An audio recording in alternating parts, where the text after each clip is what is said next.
hoje nós vamos estar conversando sobre o texto base de Lucas 14, 26 e 27. Quando Jesus nos chama a segui-lo, e se você vê, foi muito bem feito isso aqui, né? Nós somos aqueles que estão atrás de Jesus. E Ele nos chama a uma jornada que é necessário muito amor, gente. Vai ser necessário muito amor.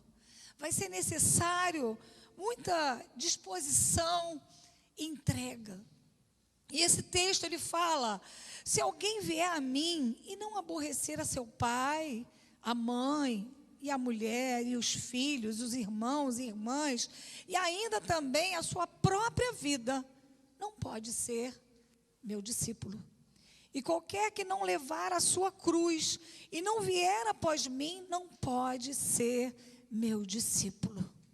Jesus está nos convidando, então, a esse poder transformador de segui-lo, e assim as nossas características serem trocadas, sabe? Aquilo que ainda reinava na nossa vida pela nossa carne ser deixada de lado para seguirmos os passos de Jesus. E o discípulo de Cristo, ele anda nessa contramão da sociedade, do mundo, da psicologia moderna, sabe? Não é aquele que busca uma afirmação do eu, sabe? Mas que renuncia à própria vida. É isso que o texto está dizendo a nós. É aquele que toma a cruz, né? E se deixa levar a grandes sacrifícios para servir ao outro, amar. E o discipulado, então, ele não significa só renunciar, mas ele significa, sobretudo, a gente tomar uma atitude de segui-lo e colocar ele no nosso caminho, à frente do nosso caminho, sabe? Às vezes a gente quer tomar a frente, mas é colocá-lo à frente do nosso caminho e é viver uma vida de intimidade, fazendo a vontade dele e viver, gente, para a glória dele. Sabe, fazer tudo o que ele faria, né? Tem um livro antigo, não sei se alguns já leram, No Meus Passos, o que faria Jesus. Então fica fácil. Às vezes, hoje aqui, eu pedi perdão uma situação que eu fiquei muito triste agora de manhã, e eu falei: Deus, perdoa meu coração, o Senhor está no controle de tudo. Porque nós todo dia precisamos ver aquilo que ainda tem corrompido o nosso coração. Lá em Salmos fala que por amor de ti, no Salmos 44, 22, fomos mortos todos os dias, somos reputados como ovelhas para o matadouro. E esse versículo, ele não está somente ali, mas o apóstolo Paulo, ele citou lá em Romanos 8, 36, que eu vou pedir para botar, por favor, para mostrar. Aqui nesse texto, olha, como está escrito: por amor de ti somos entregues à morte todo dia. Paulo retrata novamente esse versículo com a intenção de mostrar para nós a segurança que nós temos em Deus, apesar das dificuldades, apesar das lutas que nós cristãos vamos enfrentar por servi-lo.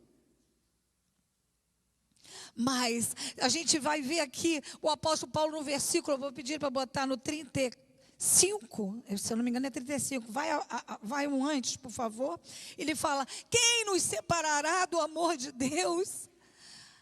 Do amor de Cristo? A tribulação, a angústia, ou a perseguição, ou a fome, ou a nudez, ou o perigo, ou a espada. E você vê então o apóstolo Paulo mostrando para a gente algumas adversidades aqui listadas, que tem sido experimentada por muitos cristãos, não é só a gente nesse tempo, nesse século, mas se a gente olhar no passado, os homens que desbravaram pela fé e intencionalmente continuavam caminhando e seguindo a Cristo, mesmo chorando por vezes.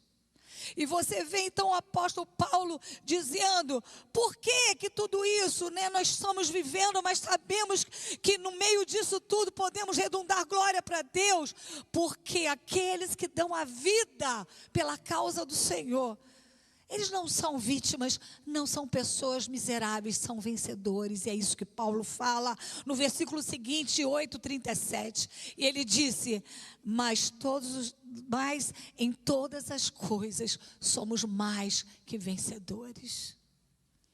Querido, eu sei que nós enfrentamos constante perseguição, dificuldades, e o Senhor às vezes permite que a gente passe por algumas humilhações. Às vezes a gente aqui como pastor fica sabendo de um problema de um, de outro, a gente sofre, a gente chora, a gente se dói, sabe, por ver alguns passando por processos de humilhação, dificuldades, mas a gente sabe que nós nesse tempo podemos experimentar mais do amor de Deus e mais do consolo de Deus. Então não fique triste, espere que o Espírito Santo está fazendo a obra.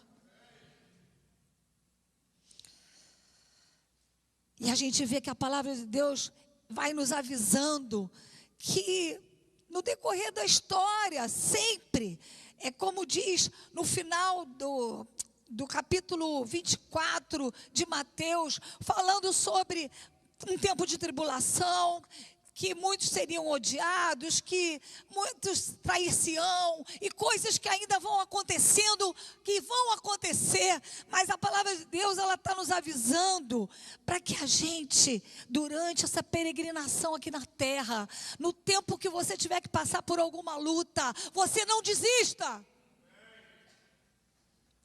porque sofrer por Cristo, por sermos leais a Ele e a sua palavra, vai fazer parte dessa fé que nós temos cantado aqui, acabamos de cantar, que Ele é suficiente para nós. E nós vemos então algumas verdades bíblicas dizendo que há recompensas no meio dessa estrada de seguir a Jesus. Há recompensas, queridos, há recompensas e há felicidade, como diz lá em Mateus 5:10, que ele fala: bem-aventurados que sofrem perseguição por causa da justiça, porque deles é o quê? O reino dos céus. Se nós ficarmos esperando somente dessa vida, como o apóstolo Paulo falou, vamos ser os mais miseráveis de todos os homens. Queridos, nós precisamos ter uma visão de reino, de eternidade, senão nós vamos nos sucumbir nas dores, nas dificuldades que cada um aqui vai ter que enfrentar, infelizmente. Ninguém gosta de perder, ninguém gosta de sofrer, mas aqueles que conservarem os padrões do reino, da verdade, da justiça, da pureza, sabe, vão se recusar a transgredir, sabe, com pecado, vão se recusar a ter uma vida que não reflita a glória de Deus. E é isso que Deus tem esperado de nós. Infelizmente, nós temos muitos cristãos, as igrejas estão lotadas. Você vai em alguns lugares, nossa, você não pode nem contar. Mas quantos são fervorosos? Quantos estão entregando sua vida verdadeiramente? Quantos estão seguindo a Jesus? Ou são crentes mornos, como diz a palavra de Deus em Apocalipse, que Ele diz que Ele vai vomitar da sua boca. E a gente vê que essa estrada que nós temos passado não é uma estrada que Jesus não conheceu. Jesus caminhou por esse lugar. A Bíblia diz que Ele foi homem de dores. E queridos, nós estamos aqui não na figura de Jesus, porque Ele era santo, Ele era puro. E nós não, estamos aqui para viver um processo de quebrantamento, um processo de transformação. E por muitas vezes o Senhor vai usar algumas coisas para nos moldar. Nós precisamos permitir que o Espírito Santo renove a nossa vida com força, com coragem. Permitir que aquelas áreas da nossa vida, que às vezes a gente não fala para ninguém um pensamento que passou, não é verdade? Uma coisa que veio no coração, não posso nem falar isso, que eu vou ter vergonha. Mas o Espírito Santo quer trabalhar. E lá em Jeremias 18, todo mundo conhece esse texto do vaso da mão do olheiro. O profeta fala que quebrou-se na mão do olheiro e tornou a fazer dele outro vaso, conforme o que parece bem aos olhos do olheiro fazer. Mas se você não permitir, você vai caminhar num deserto por muito tempo ainda. Nós precisamos permitir o apressar da obra de Deus em nós, queridos. E a gente vê aqui que o profeta no versículo 1, 2, ele fala: levante e desce a casa do olheiro. Nós precisamos tomar uma atitude direcionada por Deus. Nós não estamos aqui vindo à igreja à toa. Nós não estamos nos discipulados aprendendo à toa. Há algo que precisa impactar e transformar. E nós precisamos nos identificar com Cristo. A nossa velha natureza, então, começa a passar por um processo de remodelação. Essa palavra, às vezes, eu erro de falar. Para a gente voltar à essência do nosso Jesus. Características, então, que não são inatas a nós por causa da queda do homem. Elas precisam ser reconquistadas. E a ação vai ser de Deus, é Ele que é o olheiro, e é Ele que vai reformar, e Ele que vai fazer tudo novo, e Ele vai fazer tão novo, digno de se identificar com Ele. E a gente vê então aqui o salmista, Davi falando no Salmo 66, ele falando da operação do Espírito para nos transformar, para nos afinar, e ele diz no capítulo 66, 10 e 12, ele fala assim: pois tu, ó Deus, nos provaste, tu nos afinaste como se afina a prova. Tu nos puseste na rede, afligiste os nossos lombos, fizeste com que os homens cavalgassem sobre as nossas cabeças. Passamos pelo fogo, passamos pela água, mas nos trouxestes a um lugar espaçoso. Aqui ele está dizendo que Deus sabe como nos afinar, como nos preparar para chegarmos a esse lugar de paz. Porque, queridos, se enquanto nós estivermos fazendo a nossa vontade, nós vamos por vezes bater de cabeça, vamos fazer escolhas erradas, vamos decidir errado. E Ele quer nos levar a esse lugar de paz, de descanso. E a gente vê então na Bíblia Deus sempre desejoso de prover ao povo, de fazer com que a gente acorde e entenda que nós precisamos segui-lo. E lá em Deuteronômio, na história de Israel, esse texto é tão forte, vocês estudaram por tantos meses aqui, quando diz lá no capítulo 8, versículo 2... ele está dizendo assim: de recordar-te-ás de todo o caminho pelo qual o Senhor teu Deus te guiou no deserto estes 40 anos, para te humilhar, para te provar, para saber o que estava no seu coração, se guardava ou não os seus mandamentos. E você vê Deus insistentemente desejoso de falar até os dias de hoje. Não é diferente, porque Deus fez uma obra no povo de Israel, libertou o povo de Israel de Faraó, falou: deixa meu povo ir para adorar, deixa o meu povo ir. Mas o povo não estava pronto, como nós não estamos, queridos. Nós precisamos nos aprontar. O povo então não estava pronto para seguir, e Moisés disse isso ao povo de Israel quando eles estavam prestes a entrar na terra prometida. Talvez alguns ali estavam ainda na cabeça: por que tanto tempo de deserto? Por que tantos morreram naquela jornada? E Moisés respondeu ali a própria pergunta, dizendo: Ele quer te tornar mais humilde. Ele quer te provar, te testar e revelar o que está no teu coração. Deus sabe o que está no teu coração. Você às vezes não sabe. Mas Deus quer nos revelar, porque Deus não quer nos ver estagnados, sem crescermos, sem amadurecermos. E às vezes no deserto a gente vai conhecer o nosso eu. Às vezes no deserto, na dificuldade, ela vai nos mostrar os nossos pontos fracos, nossos pontos fortes. E o deserto às vezes vai nos refinar, vai nos purificar e nos fará útil nas mãos de Deus, queridos. O que Deus deseja então é que a gente crie raízes profundas no Evangelho. O Evangelho foi pago com alto preço, queridos. Não foi de qualquer forma. O preço de Jesus foi alto para me resgatar, para te resgatar.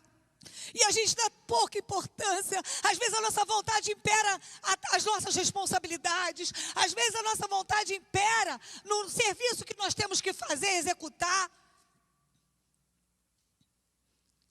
Mas Deus ainda continua querendo nos podar, nos sondar, nos corrigir e nos encorajar e nos disciplinar por vezes para trazer promessas à igreja. Pensa bem, quando ele disse às igrejas de Apocalipse, ele disse: eu conheço, ele conhece, ele te conhece. Jesus conhece as nossas lágrimas. Lá em Salmo diz que ele colhe. Coisa linda. A sua dor, ele colhe, mostrando a importância que ele dá à sua dor. Jesus conhece os nossos sofrimentos, as nossas fraquezas, mas também a frieza do nosso coração. Por isso nós devemos permitir, porque só o Espírito Santo pode nos atrair e nos levar a esse lugar de quebrantamento. E deixar a obra de purificação, de santificação, sem a qual ninguém vai ver a Deus. Então, como cristãos, quando enfrentamos as nossas batalhas diárias, nós possamos permanecer submissos ao Espírito Santo, não entristecidos, não questionando, não falando com Ele: mas por que o Senhor faz isso comigo? Não, é permitindo que Ele nos fortifique e nos leve a um amor purificado. A nossa carne, a nossa vontade, ela sempre quer estar no comando. E ela luta contra os nossos mais sinceros esforços de andarmos segundo o Espírito Santo. Mas Paulo explicou isso lá em Romanos 8, 6 a 8. Ele vai colocar, porque diz que porque a inclinação da carne é o que? É morte. Mas a inclinação do Espírito é vida e paz. E aí lá no versículo 8 ele diz: porquanto os que estão na carne, o que diz aí? Não podem agradar a Deus. Então nós devemos aprender então. Primeira coisa, renunciar à nossa vontade. Alinhar a vontade de Deus. Por isso a palavra de Deus ela é clara quando ela diz em Tiago 1, 4, 7. Sujeitai-vos a Deus. Sabe, o autor de Hebreus faz uma pergunta na carta de Hebreus 12, 9. Ele diz assim: tínhamos nossos pais segundo a carne que nos corrigiu e os respeitávamos. Não havemos de estar em muito maior submissão ao Pai espiritual, então viveremos? Aprendemos então aqui que a vida de um cristão, até que a sua vida esteja sob o controle de Deus, ele tem pouca utilidade para a obra. Por isso muitos ferem dentro da casa do Senhor. Por isso muitos repelem outros. Por isso estão escandalizando. Porque é uma obra inacabada, uma obra que não está sujeita ao Espírito de Deus. Não caminham em mansidão. Porque aqueles que andam na humildade, uma das maiores características é a mansidão. É o trato com o irmão. E a única maneira, então, de nós tornarmos submissos é a gente despedaçar a nossa vontade, renunciar à nossa própria vontade. É desenvolver, sabe, nesse tempo que nós estamos tendo oportunidade. Gente, que coisa linda. Hoje os aniversariantes vieram aqui, é mais uma oportunidade que Deus está dando de se transformar, de se moldar, segundo o padrão que nós cremos que é o padrão bíblico. Então, nós precisamos entregar o controle total a Deus, entregar o direito que é dele, a nossa vida é dele. E a gente confiar, e a gente descansar na vontade que é perfeita, ela é soberana. E ainda que a gente passe algumas lutas, sabe, a gente aprende. Eu aprendi no passado na dor. E Deus tem feito isso com muitos.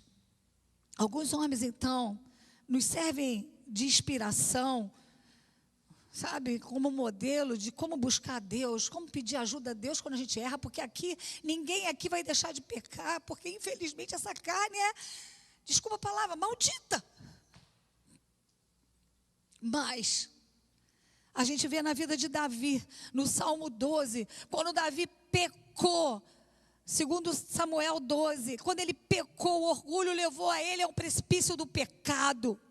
Mas Davi foi ao mais profundo arrependimento e ele recebeu e desfrutou de um alto nível de graça de Deus para se sentir resgatado. E o que eu quero te dizer é que a graça de Deus, ela não se esgotou para nenhum de nós. Assim como foi com Davi, o Senhor quer estender a graça dele para cada um de nós quando erramos.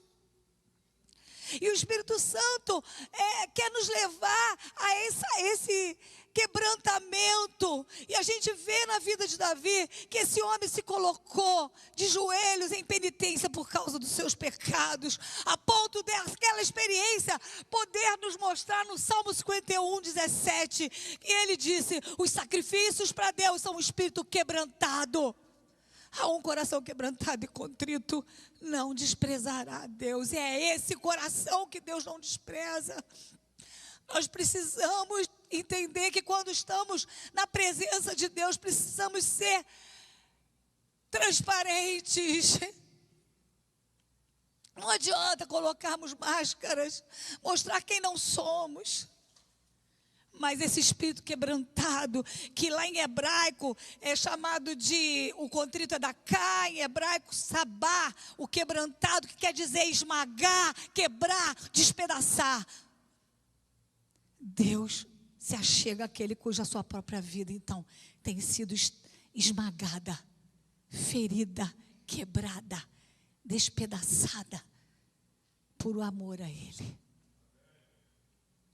E essa graça, ela vai encontrar o nosso coração, quando o nosso coração chegar nesse lugar de quebrantamento, de humildade.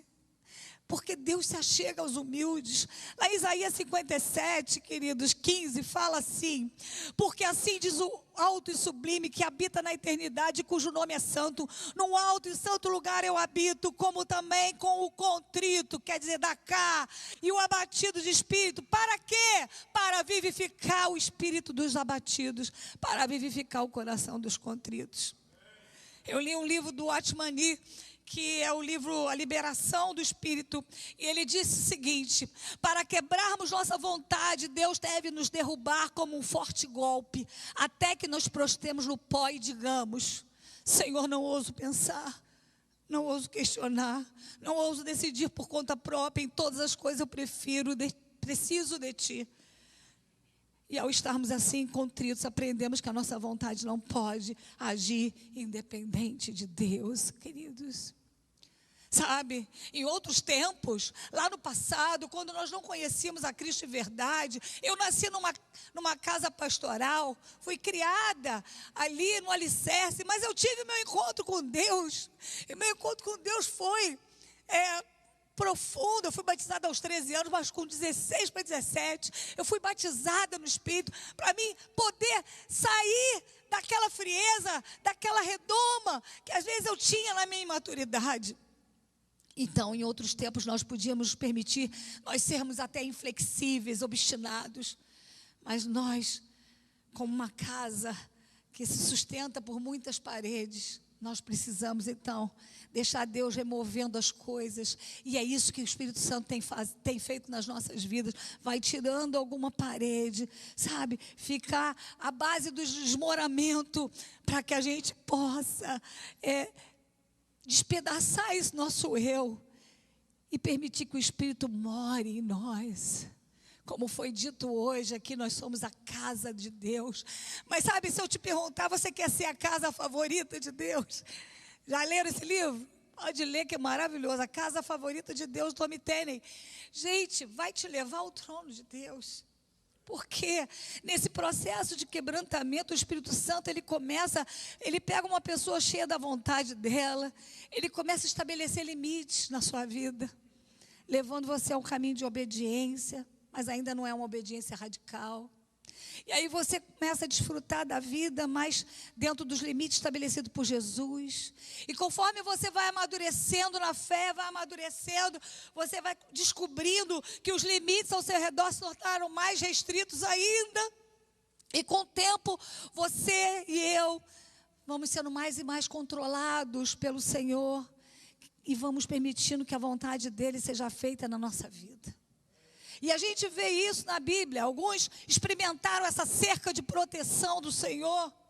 E a gente vê Jó. Vou botar esse texto aí, esses 3 textos para vocês. Em Jó 19:8, quando Jó falou, o meu caminho ele entrincheirou.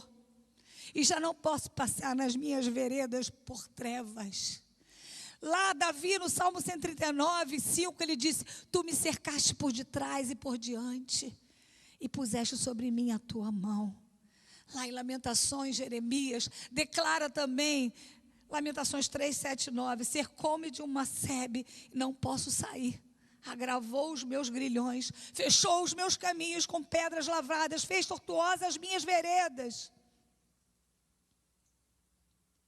E mais uma vez a gente vê Israel, como eu falei lá no passado, por causa da falta de fé, da desobediência em Oséias, o Senhor declarou, portanto, eis que cercarei o teu caminho com espinhos. E levantarei um muro de sebe para que ele não se ache as suas veredas.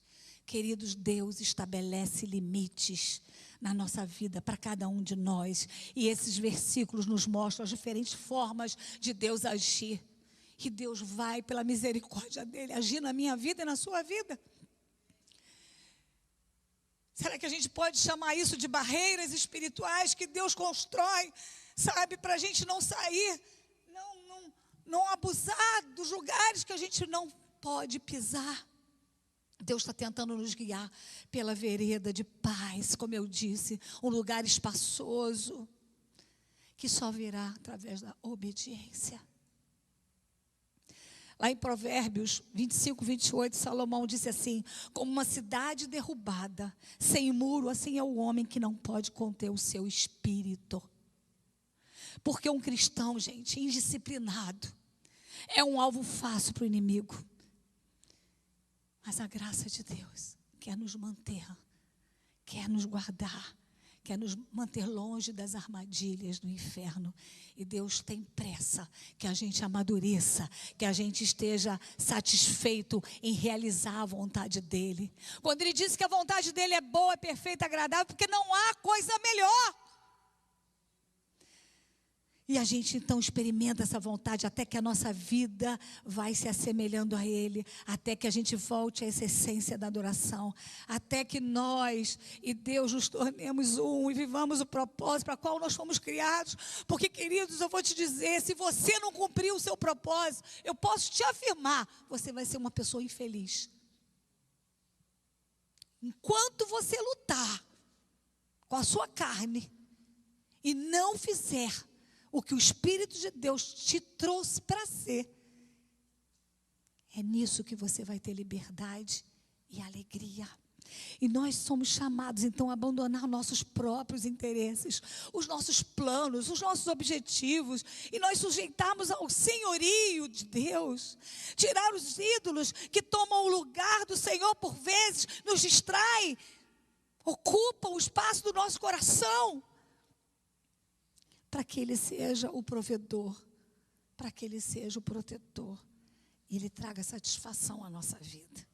Não adianta, querido, nós não vamos nos realizar sendo, muitas mulheres acham mães, homens às vezes acham trabalho, eu preciso, dignidade, né?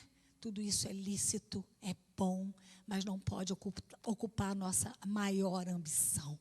A nossa maior ambição tem que ser semelhante a Jesus, servi-lo da maneira que Ele nos trouxe nessa terra impactando as vidas ao nosso redor.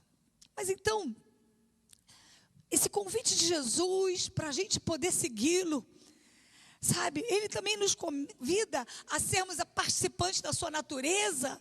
E nós vamos ler o texto de 2 Pedro 1, 2-8, quando Pedro, então, ele mostra para nós, nos ensina como a gente aprofundar no conhecimento de Deus, como nos aprofundar nessa essência das características cristãs, a qual nós falamos. O que você é? Eu sou cristão. E ele diz no versículo 2, graça e paz vos sejam multiplicadas pelo conhecimento de Deus. Então, gente, a graça e a paz, ela vem pelo conhecimento. Ela vem por andar com Deus. Ela vem por nós cumprirmos o que nós precisamos cumprir. E ele diz, visto como o divino poder nos deu tudo o que diz respeito à vida, piedade, pelo conhecimento daquele que nos chamou por sua glória e virtude, pelas quais ele nos tem dado grandíssimas e preciosas promessas, para que por elas fiqueis participantes da natureza divina, havendo escapado da corrupção que pela consciência há no mundo. E vós também, pondo nisto mesmo toda a diligência. Olha que ele nos chama. Agora presta atenção, o que você precisa fazer. Acrescenta a vossa fé a virtude. E a virtude a ciência. E a ciência a temperança. E a temperança a paciência. E a paciência a piedade. E a piedade o amor fraternal. E o amor fraternal a caridade. Porque se em vós, presta atenção, gente, se em vós houverem e aumentarem essas coisas, não vos deixarão ociosos nem estéreis no conhecimento do nosso Senhor Jesus Cristo. Ele nos chama então a nos empenharmos. Sabe, você não vai à academia todo dia? Eu tenho que ir, porque senão eu vou ficar diabética. Então eu vou, né? Você não se esforça por algumas coisas que você tem que acordar cedo e ir para o trabalho? E é isso que o apóstolo Pedro aqui está dizendo. Nós precisamos nos empenhar em crescer.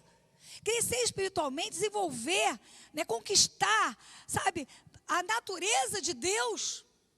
E aí ele fala, acrescenta a virtude. A fé tua. Você hoje crê em Jesus? Glória a Deus. Se eu falar aqui, quem crê em Jesus? Todo mundo vai levantar a mão. Né? Mas o apóstolo Pedro está dizendo, então acrescenta. Acrescenta aí a virtude. A virtude, queridos, é falado o seguinte, é a mesma palavra usada no versículo 3 para referir ao caráter de Cristo. Presta atenção, acrescenta o caráter de Cristo. Porque nós não podemos produzir virtude, mas nós podemos escolher obedecer às orientações do Espírito Santo para refletir o caráter de Cristo, produzir qualidade divina na nossa vida diária e nos tornarmos uma pessoa semelhante a Jesus. E assim nós vamos frutificar com as nossas atitudes, né? Quais atitudes? Nós vamos andar com mais pureza, imparcialidade, sinceridade, humildade. A gente vai andar com mais misericórdia, com mais mansidão. Aí ele diz, não é só a virtude, olha, acrescenta também a tua fé, a ciência, que é um conhecimento pleno, em grego, diz epiginós, que é um conhecimento pleno, que é um conhecimento crescente, que é um conhecimento prático. A ciência, ela é obtida quando nós nos dedicamos a aprender a palavra. Nós, pastores, estamos falando, não falte discipulado, busque, faz o seu momento a sós com Deus, busque o Senhor, porque a palavra é que vai te mudar, vai te confrontar. É a vontade revelada de Deus na palavra dEle, que vai nos colocar na prática, numa decisão de conhecer mais de Deus. Mas tudo bem. Ele falou, acrescenta a tua fé, a virtude, a ciência. E aí ele fala, e a temperança. Ai, mas aí já fica difícil, né? Mas o apóstolo Pedro era um homem que é sanguíneo também. E é ele que escreveu isso aqui. E ele está dizendo aqui que o autocontrole é um fruto do Espírito. Não é por esforço da carne, é por você andar com Deus. Implica em que dominar as suas emoções, em vez de você ser dominada por elas, né? E Pedro enfatiza, então, que o verdadeiro conhecimento de Deus, quando você anda com Deus, você está mais temperante. E isso liga uma antena para a gente. Hoje aqui, pedir perdão a Deus e falar, eu quero mais de Ti. Né? Aquela música que a gente canta, né? Mais de Ti, menos de mim. E aí ele fala, o apóstolo Pedro, mas tem mais. Se você quer esse conhecimento de Deus, acrescenta a tua fé, a perseverança, que é paciência. Se você quer agradar a Deus. Sabe? Há um mês atrás, essa foi a palavra que o Espírito Santo falava comigo. Abnegada paciência, Maria Tereza. Abnegada paciência. Eu estava numa luta interna. Significa uma paciência triunfadora em circunstâncias difíceis. Sabe, o domínio próprio ele vai ajudar a gente a dominar, a lidar com os prazeres da vida, mas a perseverança, ela vai dizer respeito principalmente às pressões, aos problemas que vão acontecendo na nossa vida. E o segredo da paciência, então, é compreender que tudo que acontece está no controle de Deus. E esse Deus amoroso tem tudo em suas mãos. Queridos, então, perseverança ou paciência é a forma da nossa mente reagir e não se abalar em meio às dificuldades que vão chegando. E o que eu aprendi, né? E tenho aprendido, que a paciência, nas horas difíceis, sabe, redunda em adoração ao Senhor. A gente viu Jó, a gente viu outros homens passando por lutas, né? O profeta Abacuque, quando via Israel daquele jeito, sem entender, e ele clamava, viva, Senhor, essa obra. Quantas vezes a gente chora pela igreja, sabe, gente, eu choro pela igreja de amanhã, pelos jovens que estão aqui, pelas crianças. Nós temos vivido um tempo difícil, mas a paciência vai trazer adoração ao Senhor no vale da provação. E o cristão, ele vai se gloriar nas fraquezas. Como o apóstolo Paulo disse, quando eu sou fraco, o quê?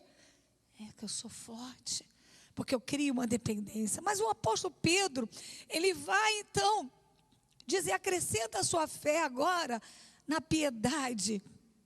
E ele então está nos chamando a irmos mais fundo, vamos, igreja, mais fundo nessa fé. E essa palavra primária aqui, piedade, era usada antigamente pelos pagãos para descrever uma pessoa religiosa que tinha íntima comunhão com deuses. Mas Pedro usa essa palavra para falar da necessidade que nós cristãos temos de estarmos sempre na presença de Deus. Sabe, isso deve influenciar todas as áreas da nossa vida. Andar com Deus, seguir os passos de Jesus. Piedade é a virtude que descreve o nosso relacionamento correto com Deus. Querido, se você não tem tido um relacionamento correto com Deus, essa amanhã que Deus quer gerar um quebrantamento no seu coração, para que você possa ser genuíno.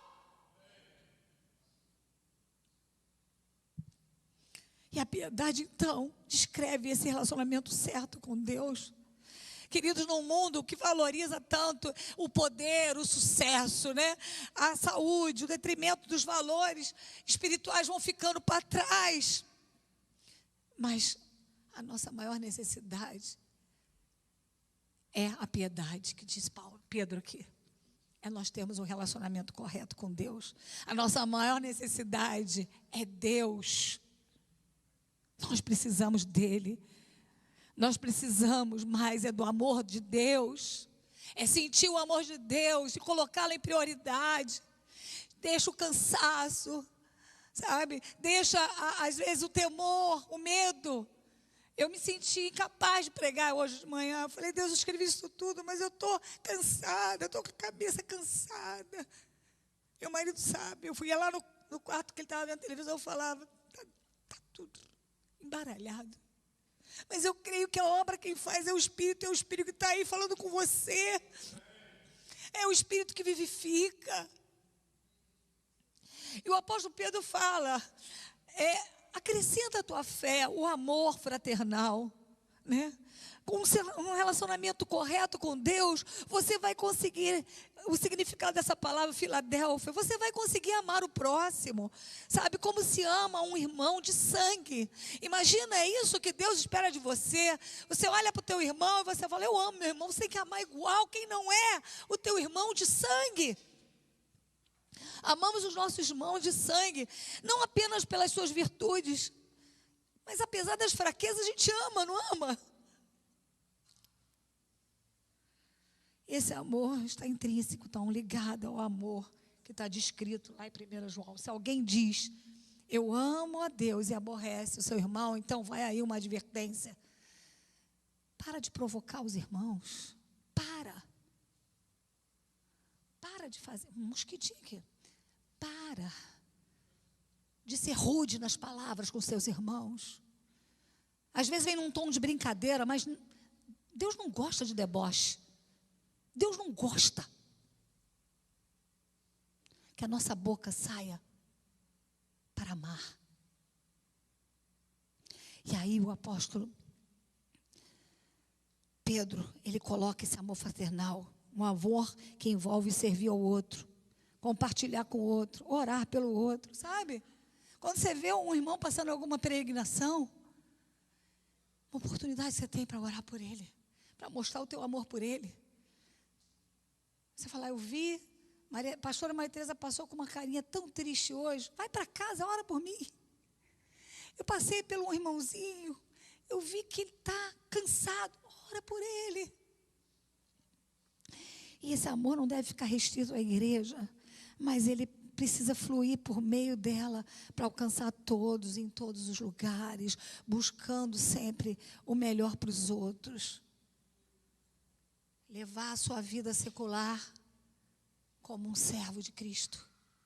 Você está dentro da tua esfera de trabalho como um servo de Cristo. A gente vê tantas pessoas entrando no meu consultório, completamente perdidas. E se eu fosse pensar na minha agenda e no meu cansaço, eu não ia parar. Mas eu falo, não, Jesus, eu tenho que fazer algo por ti aqui para essa vida. Não é só no conhecimento lógico, no conhecimento médico ou no que você faz. Seja engenharia, seja hoje essa parte toda de computação que cresce muito. Você tem como usar os meios para trazer o amor de Deus através da sua vida. E a sétima coisa que Pedro fala aqui, acrescenta à sua fé o amor. Pedro fala que nós somos capazes de caminhar na essência de Deus. Somos capazes e a gente às vezes não se acha. Ontem, aquele casamento, eu fiquei tão feliz de ver Gabriel encontrar Melissa, Melissa encontrar Gabriel. Que coisa linda nós podemos participar das alegrias, mas também das tristezas de alguns, que quantas vezes a gente chora. Mas esse foi o amor demonstrado na cruz por Jesus por nós. E da mesma forma que Cristo nos amou e se entregou por nós, é isso que ele diz, nós devemos amar uns aos outros e também entregar a nossa vida. A vida está tão corrida que ninguém tem tempo mais. Hoje, no passado, a gente se falava no telefone. Quem é da minha época sabe. Né? No telefone. Eu comecei a estranhar quando começou esse negócio de WhatsApp. A gente que é das antigas, né, gente? Eu estou com 61 anos. A gente que é das antigas, eu comecei a estranhar. Mensagenzinha para cá, mensagenzinha para lá. E é o seguinte, você não tem obrigação de responder, nem tem obrigação de responder na hora. O mundo ficou desse jeito. E eu falei, Senhor, eu preciso me adequar a isso. Porque assim, quando alguém me manda mensagem, até lá em casa eles falam, você quer responder na hora? Mas porque eu fico preocupada com a aflição do outro, da pessoa que está ao lado. Tudo bem se a gente não vê, mas a gente vê uma aflição e não responder. Então, gente, esse mundo, ele está nessa forma, mas Deus fala que nós precisamos caminhar na contramão do mundo. sabe? E o amor vai ser a prova que nós somos os discípulos dele. É isso que João fala lá em 1 João 3,16, em João 13, 34 e 35, nós não vamos ler, mas João fala isso, sabe? Que o amor vai ser a prova que nós pertencemos à família de Deus. Essa água está limpinha? Oh, obrigada.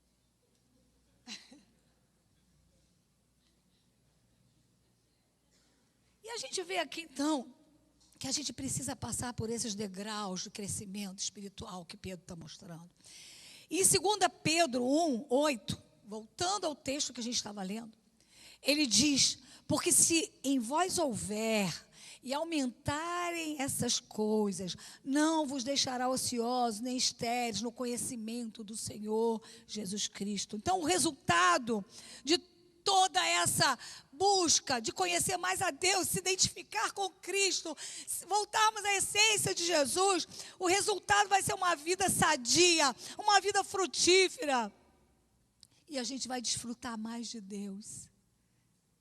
Sabe, meu pai gostava muito desse texto que está lá em Gênesis, quando Deus fala: anda comigo e ser perfeito, para Abraão.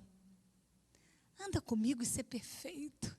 Você está conformado com as suas atitudes? Você está conformado com o que você realiza, com o que você vive? E Deus está querendo te levar mais profundo. E no versículo 9, seguinte, diz assim: pois aquele em quem não há essas coisas, olha que coisa séria, é cego, nada vendo ao longe, havendo se esquecido da purificação dos seus antigos pecados. Então, o resultado de nós não nos assemelharmos a Cristo, nós não termos permitir o poder dessa transformação no nosso coração, vai resultar numa cegueira, cego para as coisas de Deus. Você conhece alguém aqui assim? Eu conheço muitos que estão cegos. Só veem as coisas terrenas, só buscam as coisas da terra, só estão se dedicando, se esforçando para as coisas da terra. E o pastor Pedro está dizendo aqui, olha, havendo se esquecido da purificação. Então, o esquecimento da verdadeira paz que Cristo traz. As pessoas vão ficando estagnadas, sem discernimento, achando que são felizes, vivendo uma vida assim, que não está construindo nada. E, por fim, nós vamos entrar no segundo exemplo que nos ensina a confiar nos planos de Deus. Foi a vida de Moisés. Vocês estudaram tanto também. Moisés, ele foi escolhido desde o nascimento para ser o homem que ele foi. Você acredita que desde o seu nascimento você tinha um propósito? Mas ele precisou ser submetido a profundas mudanças no caráter dele, antes dele poder ensinar os outros acerca da obediência, do que é andar com Deus. Esse homem cresceu num lugar maravilhoso, num palácio do Egito, maravilhoso entre aspas, tá, gente? Desculpa. Mas assim, eu estou dizendo a nível de riquezas, porque muita gente acha que riqueza é tudo. Ele cresceu, ele era poderoso nas palavras, nas obras, isso diz lá em Atos 7, 22, está descrito na palavra de Deus. Mas lá em Números 12, 3, fala que ele era um varão, muito manso, mais do que todos os homens que havia na terra. Olha, e isso aqui nos choca, porque essa expressão e essa palavra que veio da boca de Deus a respeito de Moisés, traduz algumas verdades que esse homem optou pela humildade. E Deus trabalhou na vida de Moisés, tornando ele esse homem humilde, para viver esses propósitos que lá, quando ele nasceu, foi botado num cestinho, né? Todo mundo conhece, né? Essa história. E milagrosamente ele foi apanhado. Ele foi amamentado pela própria mãe. Deus foi cuidando desse homem, como cuida de nós, queridos. E Deus tornou ele um líder excepcional.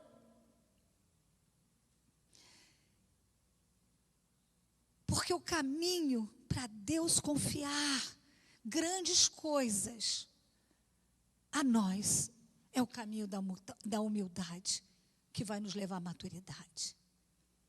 Por isso, às vezes vocês veem muitos caindo, se apostatando da fé.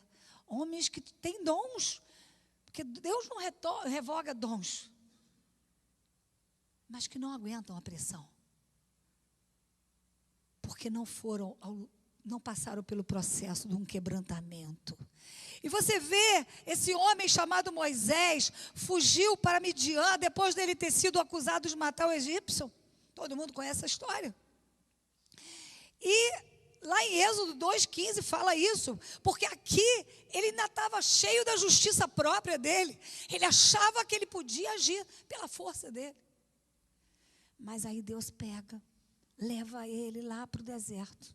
E ele começa a enfrentar várias situações. Lá em Êxodo 3:1a, fala que ele apacenta o rebanho do Jetro, seu sogro, e ele começa então a ser forçado pelo próprio momento do deserto a desistir daqueles privilégios todos que ele tinha, de tudo aquelas vantagens que ele ocupava na casa lá do seu pai, Faraó. E porque Deus considera aí, então, tanto poder a Moisés, tanta ação da vida do próprio Deus, ele precisava, então, enfrentar o fato dele não ser ninguém. E a gente vê, então, Moisés mais à frente, ele faz uma pergunta, ele já estava com aquilo na cabeça dele, em Êxodo 3:11-12, será que ele vai ter capacidade? Será que ele perguntou assim, quem sou eu para eu ir a Faraó e tirar o Egito, os filhos de Israel? Deus responde, eu serei contigo. Deus estava enviando, capacitando ele sobrenaturalmente. E queridos, se você tem lutado todos os dias com as suas limitações, se você tem brigado, se desgastado, e você tem permitido ainda a tua carne se levantar, você vai deixar de viver o melhor da intimidade com Deus. Mas se você aprender a viver com paciência, esperando em Deus, o propósito se cumprir, às vezes pode até demorar, mas você vai ver, porque Ele vai te mostrar que na dependência você avança. Na dependência você conquista.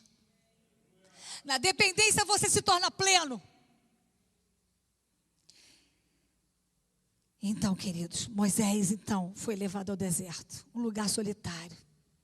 E a gente sabe que às vezes a solidão é uma coisa sofrida, né?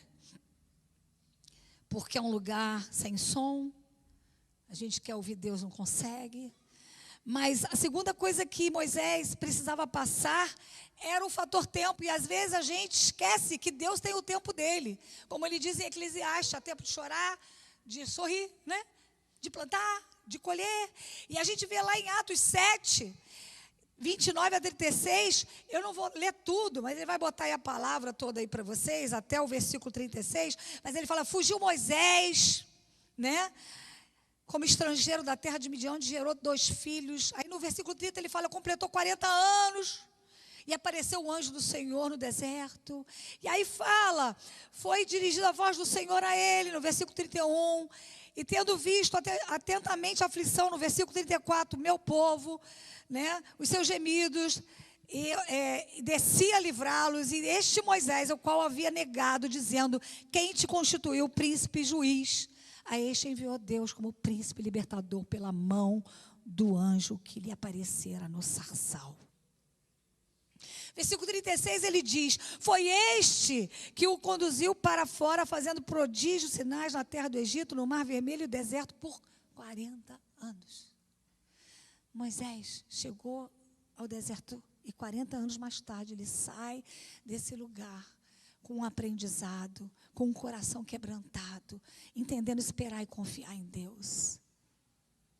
Porque, queridos, só Deus sabe quando nós estamos prontos.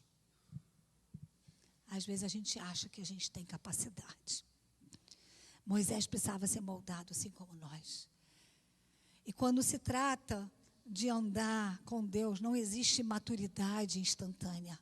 Nós todos estamos num processo, queridos. A cada erro, nós precisamos nos arrepender. né?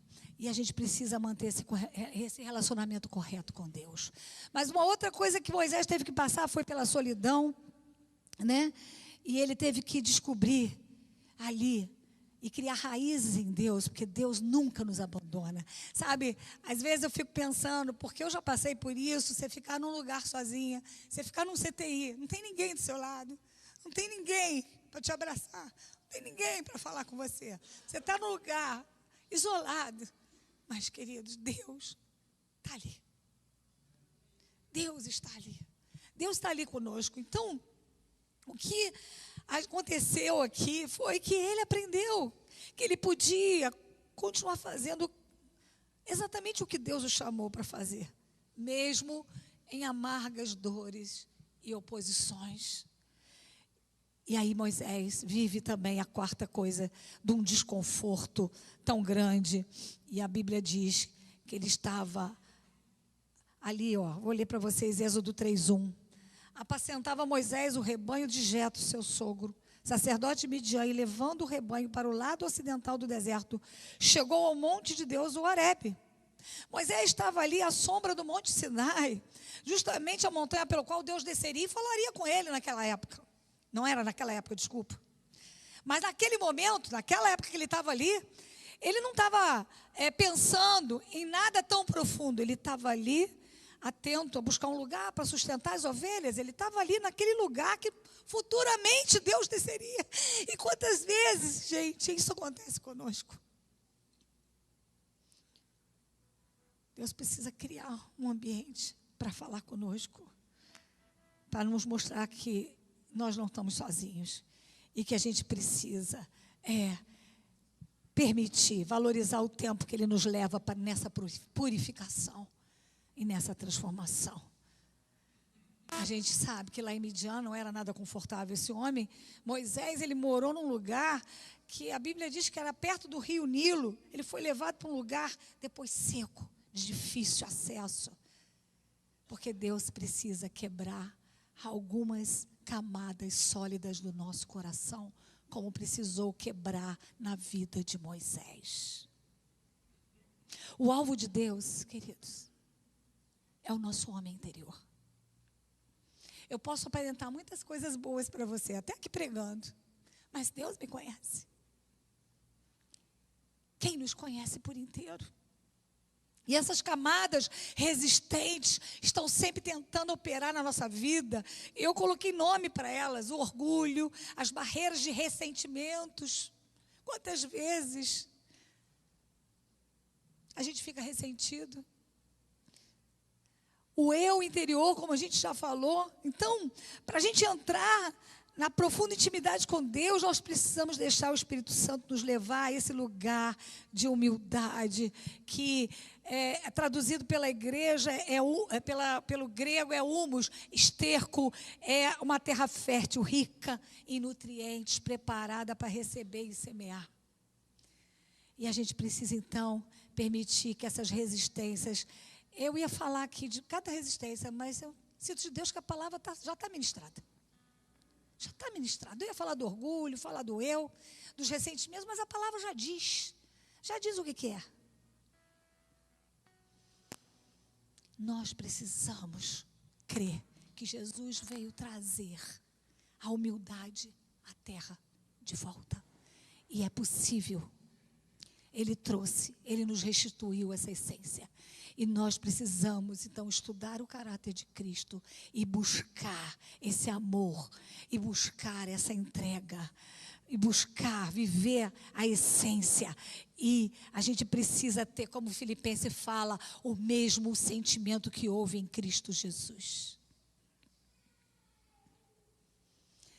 Para a gente amar corretamente, para a gente honrar uns aos outros, para a gente ser servo, para a gente considerar superior os outros. É muito bonito ler na Bíblia, mas eu preciso passar por esse quebrantamento, de desistir para sempre do pensamento do ego, do meu orgulho, sabe? E ser servo, e ser fiel, e ser um homem humilde. E não viver de inveja, de ciúmes. Que coisa triste esses sentimentos, porque ainda assolam o nosso coração. mas que a gente possa, sabe, ser determinada a ser igual a Jesus. A gente fugir da impaciência, da irritabilidade, das opiniões duras que às vezes a gente dá, sabe? E da gente suportar, da gente perdoar, e a gente aprender a ser revestido de afetos, de misericórdia, de bondade, de mansidão, de longanimidade, como diz a palavra de Deus. E a gente poder provar a nossa semelhança, Cristo. E a pergunta que eu botei aqui, será que o mundo, os nossos irmãos reconhecem em nós a semelhança de Jesus? E o que por fim eu quero dizer, vamos em cada fraqueza, em cada falha, simplesmente nos apressar, nos quebrantar e nos tornarmos humildes. Eu vou cantar outra música, Matu, que veio aqui na minha mente.